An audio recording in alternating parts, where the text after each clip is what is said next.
Assalamualaikum warahmatullahi wabarakatuh. Perkenalkan, kami dari kelompok 8 Sistem Kepemerintahan dan Otodadi. Kami akan membahas materi mengenai pertumbuhan ekonomi dan ketimpangan daerah. Sebelum memasuki materi yang pertama, izinkan kami memperkenalkan anggota kelompok kami. Yang pertama ada Nabila Fitri Indah Kurniawati dengan MPM 046. Lalu yang kedua, Rentaulina Putri dan MPM 080. Materi yang pertama adalah pola pertumbuhan ekonomi Indonesia. Pola pertumbuhan ekonomi Indonesia belum mengalami perubahan mendasar jika dilihat dari dimensi sektoral, pengeluaran, dan spasial, menurut Kuncoro 2009.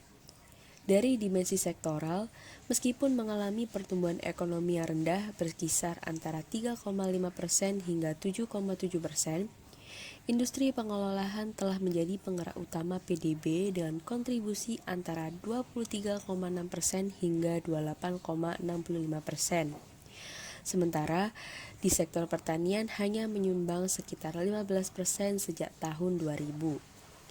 Tahun 1980-an hingga sekarang, industri manufaktur adalah penggerak utama PDB dan ekspor non-migas Indonesia.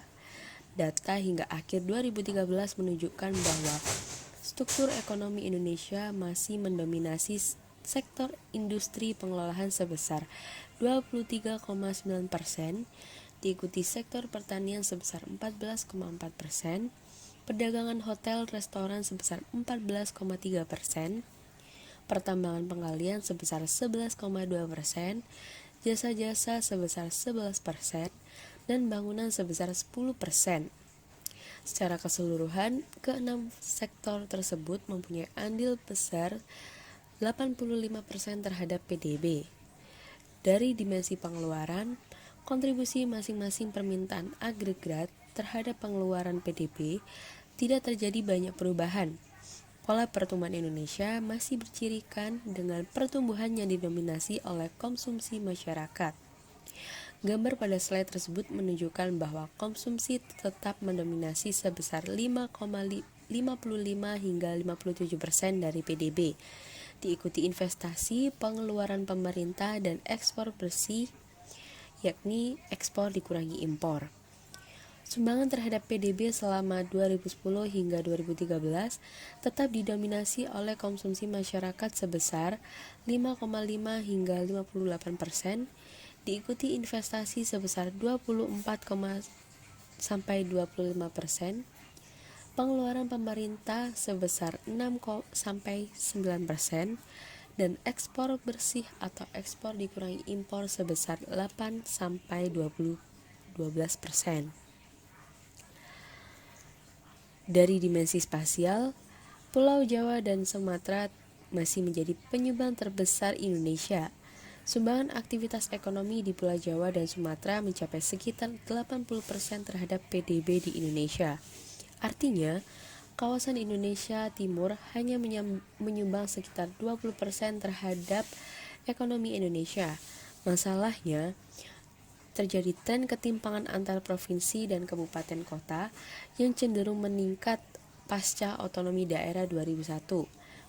PDRB per kapita yang tinggi terpusat pada daerah provinsi yang kaya sumber daya alam serta daerah yang padat penduduk menurut Kuncoro 2013. Materi berikutnya adalah ketimpangan antar daerah. Masalah ketimpangan ini dalam prakteknya sering memicu kecemburuan sosial dan kekerasan yang sering terjadi di berbagai daerah di Indonesia. Sumber daya alam yang melimpah di Indonesia seharusnya mampu memberikan kesejahteraan masyarakat jika regulasi berpihak kepada rakyatnya. Namun, yang terjadi malah sebaliknya, kesenjangan terjadi di mana-mana. Misalnya di daerah yang miskin dan APBD-nya rendah, para pejabat dan kepala dinasnya mengendarai mobil-mobil mewah dan tinggal di perumahan mewah. Tak ketinggalan para kontraktor sebagai mitra kerja Pemda ikut menampilkan gaya hidup mewah di tengah kesulitan masyarakat dalam memenuhi kebutuhan dasarnya. Belum lagi perusahaan-perusahaan yang mengeksploitasi alam secara besar-besaran di daerah masyarakat sekitar hanya bisa menjadi penonton yang akhirnya mendorong untuk munculnya kecemburuan sosial dan memicu kesenjangan yang berujung pada tindak kekerasan. Dalam studi empiris, terdapat dua jenis ketimpangan yang menjadi pusat perhatian. Yang pertama adalah ketimpangan distribusi pendapatan antar golongan pendapatan masyarakat, yang diukur dengan indeks Gini dan berapa kue nasional yang dinikmati oleh 40% golongan pendapatan terendah. Ketimpangan yang meningkat diukur dengan ketimpangan distribusi pendapatan yang makin lebar, sebagaimana tercermin dalam rasio Gini yang meningkat dari 0,33 pada tahun 2002 menjadi 0,41 pada tahun 2011 dan tetap tidak berubah hingga tahun 2013. Ironisnya, penurunan kue nasional yang dinikmati kelompok 40% penduduk termiskin justru diikuti oleh kenaikan kue nasional yang dinikmati oleh 20% kelompok terkaya dari 42,2%. Yang kedua adalah ketimpangan antar daerah yang penting untuk diteliti karena gravitasi aktivitas ekonomi di Indonesia masih cenderung terkonsentrasi secara geografis ke kawasan Indonesia Barat selama lebih dari 5 dasawasa terakhir.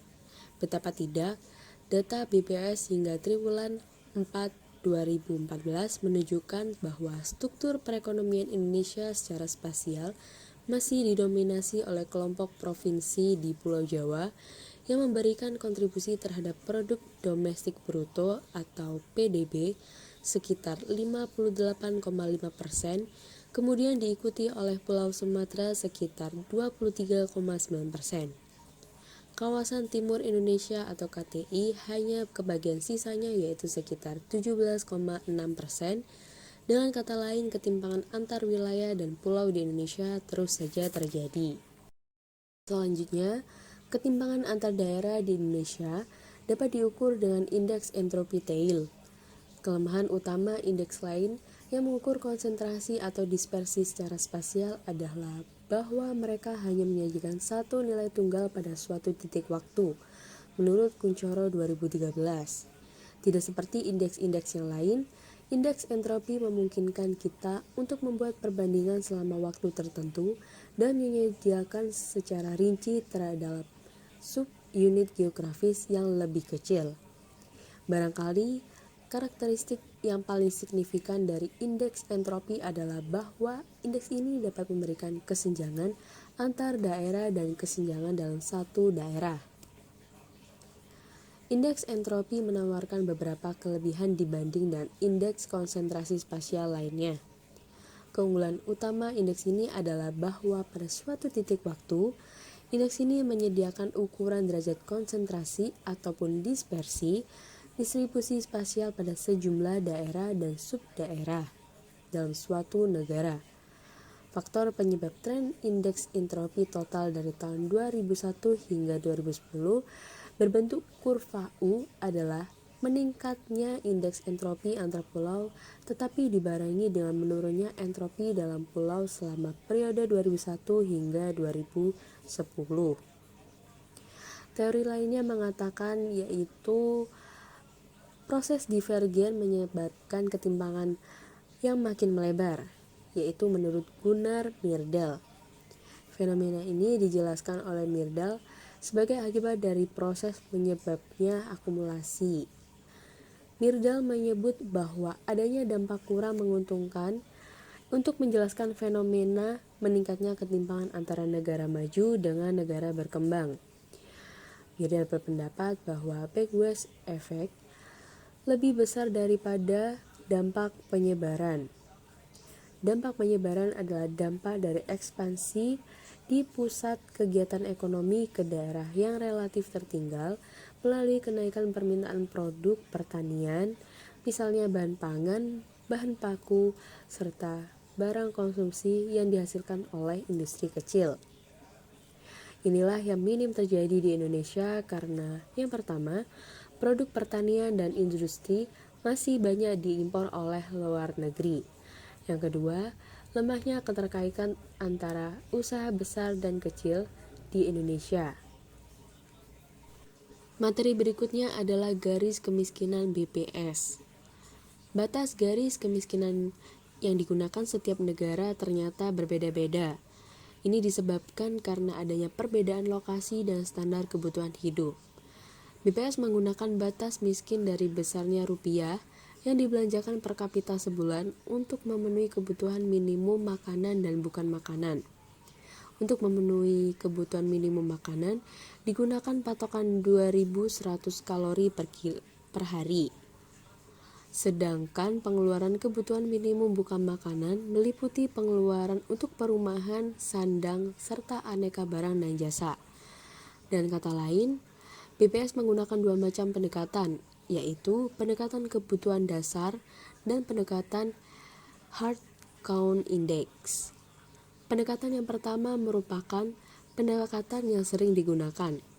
Dalam metode BPS, kemiskinan dikonseptualisasikan sebagai pendekatan ketidakmampuan untuk memenuhi kebutuhan dasar.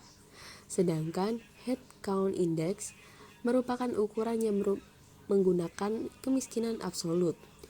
Jumlah penduduk miskin adalah jumlah penduduk yang berada di bawah suatu batas disebut garis kemiskinan, yang merupakan nilai rupiah dari kebutuhan minimum makanan dan non-makanan.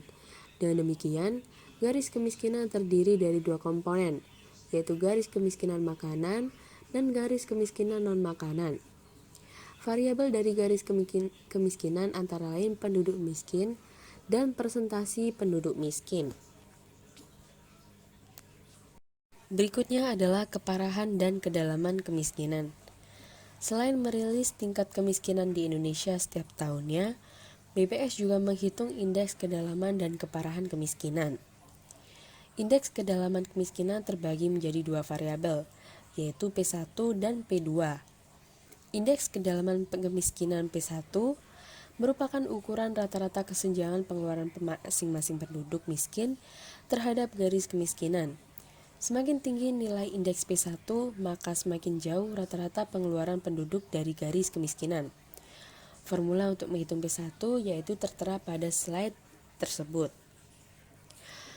Berikutnya indeks keparahan kemiskinan P2 yang memberikan gambaran mengenai penyebaran pengeluaran di antara penduduk miskin. Semakin tinggi nilai indeks P2, maka semakin tinggi ketimpangan pengeluaran di antara penduduk miskin. Rumus untuk perhitungan P2 yakni tertera pada slide tersebut. Materi berikutnya adalah tren dalam indikator kemiskinan. Materi ini terbagi menjadi 3 subbab. Yang pertama adalah perkembangan jumlah dan presentasi penduduk miskin. Yang kedua, distribusi regional kemiskinan. Dan yang ketiga, pola spasial kemiskinan di Indonesia.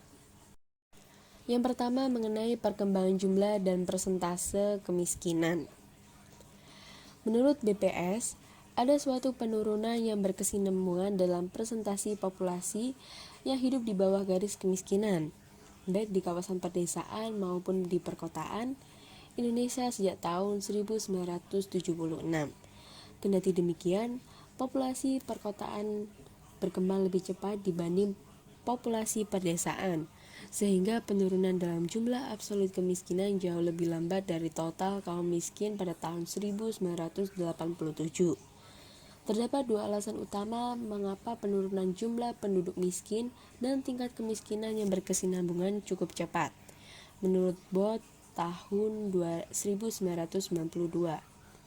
Yang pertama adalah ketidaksinambungan dalam kawasan pedesaan menurun antara tahun 1981 dan 1987.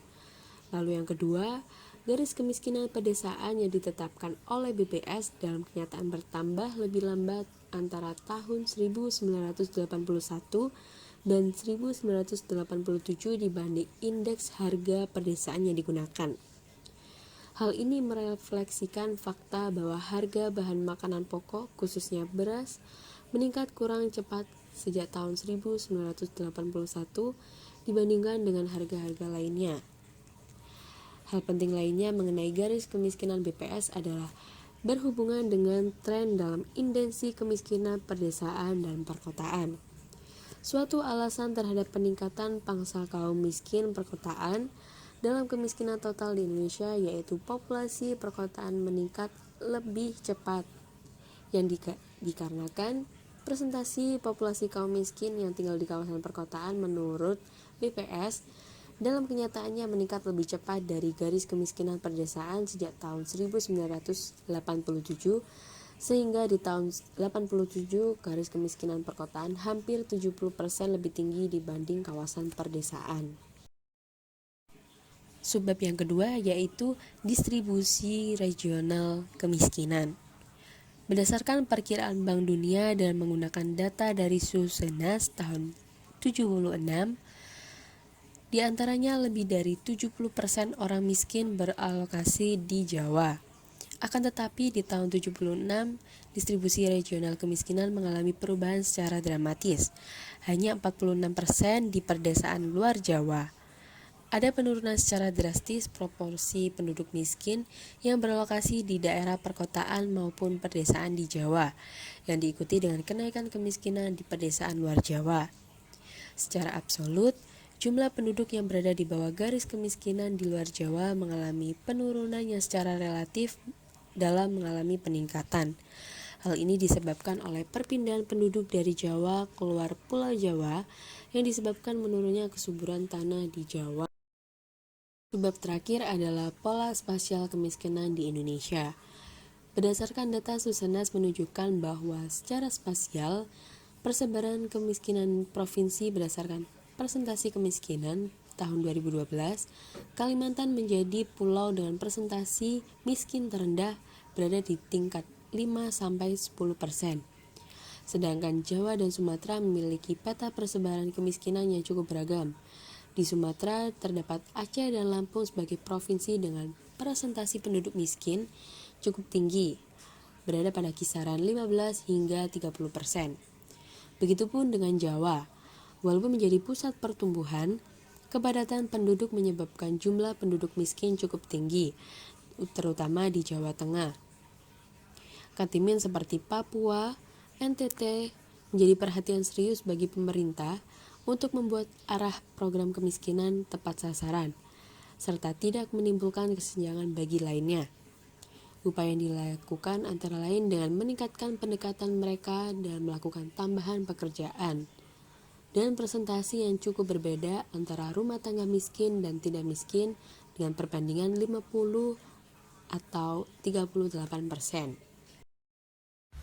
Berdasarkan data dari BPS yang diperoleh mengenai persentase rumah tangga miskin dan tidak miskin menurut tingkat perbandingan pendapatan rumah tangga, diperoleh tingkat pendapatan nominal pada tahun 1999 cenderung tidak meningkat dibanding 6 bulan lalu, baik untuk rumah tangga miskin maupun rumah tangga tidak miskin.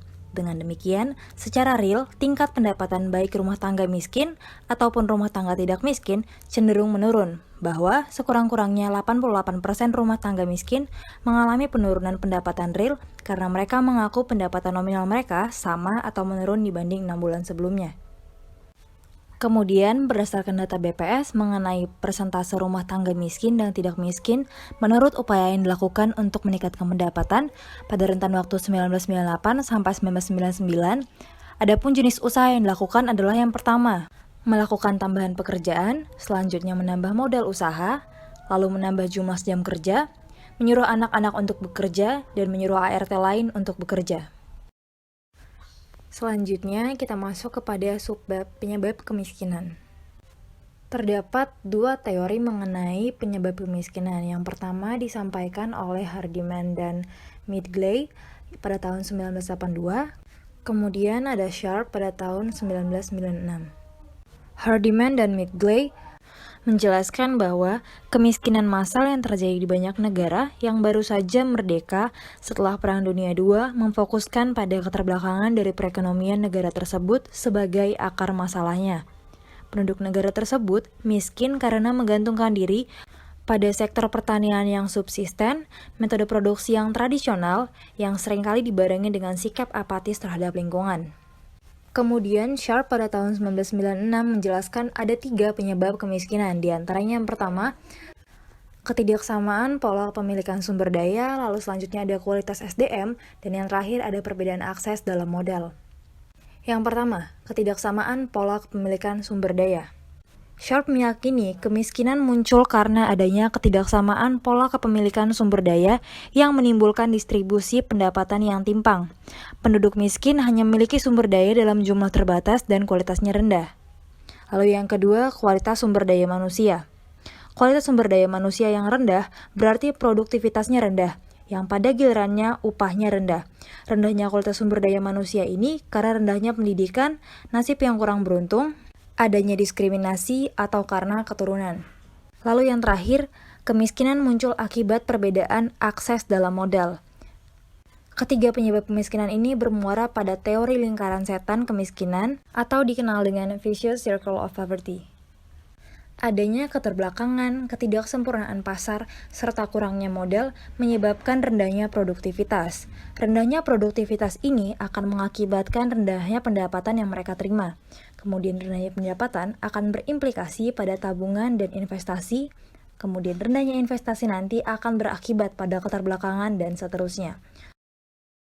Selanjutnya dalam mengatasi masalah kemiskinan yang tinggi, terdapat 3 solusi yang menjadi alternatif penyelesaian untuk menekan angka kemiskinan. Yang pertama, mobilisasi tenaga kerja dan tabungan pedesaan.